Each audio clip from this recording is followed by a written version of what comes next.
Hello guys, welcome to இன்றைய தலைப்பு. நம்ம சேனலில் என்ன பார்க்க போகிறோம்னா, இன்றைக்கி சீனாவிலேருந்து வந்த கொரோனா நிறைய நாட்டில் பாதிக்கப்பட்டுருக்காங்க. அந்த பாதிப்பு வந்து இந்தியாவில் இன்றைக்கி எவ்வளோ இருக்குது, அதாவது ஏப்ரல் 23 இன்றைக்கி வரைக்கும் எவ்வளோ பாதிக்கப்பட்டிருக்காங்க, எவ்வளோ இறந்துருக்காங்க, அதை பற்றி பார்க்க போகிறோம். அப்புறம் நேற்று யூஎஸில் என்ன நடந்திருக்குன்னு பார்க்க போகிறோம். அப்புறம் நம்ம தளபதி விஜய் வந்து எவ்வளோ வந்து டொனேட் பண்ணியிருக்காங்க அப்படிங்கிறத பற்றி நம்ம இந்த வீடியோவில் பார்க்க போகிறோம். அதுக்கு முன்னாடி இந்த வீடியோவை சப்ஸ்கிரைப் பண்ணுங்கள், லைக் பண்ணுங்கள், ஷேர் பண்ணுங்கள், உங்கள் ஃப்ரெண்ட்ஸ்க்கு ஷேர் பண்ணுங்கள், கமெண்ட் பண்ணுங்கள். வாங்க வீடியோக்குள்ளே போகலாம்.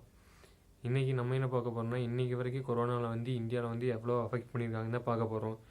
இன்றைக்கி வரைக்கும் கொரோனாவில் வந்து இந்தியாவில் அஃபெக்ட் பண்ணது வந்து 21,797 பேர். அதில் இறந்தவங்க வந்து 651 பேர். Total sample number of sample வந்து 5,54,002 பேர், 2 சாம்பிள்ஸ்.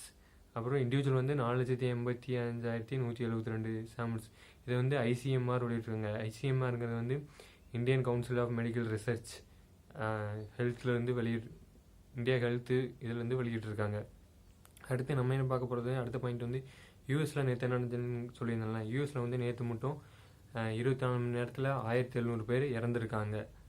அடுத்து நம்ம என்ன பார்க்குறது, இந்த சீனாவிலேருந்து வந்த ரேபிட் கிட் வந்து ஒர்க் பண்ணதுனால பிரிட்டன் வந்து அந்த ரேபிட் கிட்ட வந்து சீனாக்கே திருப்ப அனுப்புறதுக்கு முயற்சி எடுத்துகிட்டு இருக்காங்க. தமிழ்நாட்டிலையும் வந்து 2 டேஸ்க்கு வந்து அதை யூஸ் பண்ணி யாரும் டெஸ்ட் பண்ண வேணாம்னு சொல்லியிருக்காங்க. அடுத்து நம்ம வீடியோவில் என்ன பார்க்க போகிறோம்னா, தளபதி விஜய் வந்து எவ்வளோ வந்து டொனேட் பண்ணார் அப்படிங்கிறத பார்க்க போகிறோம். 1,30,00,000 வந்து டொனேட் பண்ணியிருக்காரு. அது பிரதமர் இதுக்கு வந்து நிதிக்கு வந்து 25 லட்சம், தமிழ்நாட்டு முதல்வர் நிதிக்கு 50 லட்சம், திரைப்பட தொழிலாளர் சங்கத்துக்கு 25 லட்சம், கேரளா முதல்வருக்கு வந்து 10 லட்சம், அப்புறம் கர்நாடகா, ஆந்திரா, தெலுங்கானா, புதுச்சேரி இந்த ஒவ்வொரு ஸ்டேட்டுக்கும் தலா 5 லட்சம் டொனேட் பண்ணியிருக்காரு. அவ்வளோதான் இன்றைக்கி news. Thank you. Signing off here. Love you all. சேஸ். மறக்காமல் ஷேர் பண்ணுங்கள், லைக் பண்ணுங்கள், சப்ஸ்கிரைப் பண்ணுங்கள். பாய்.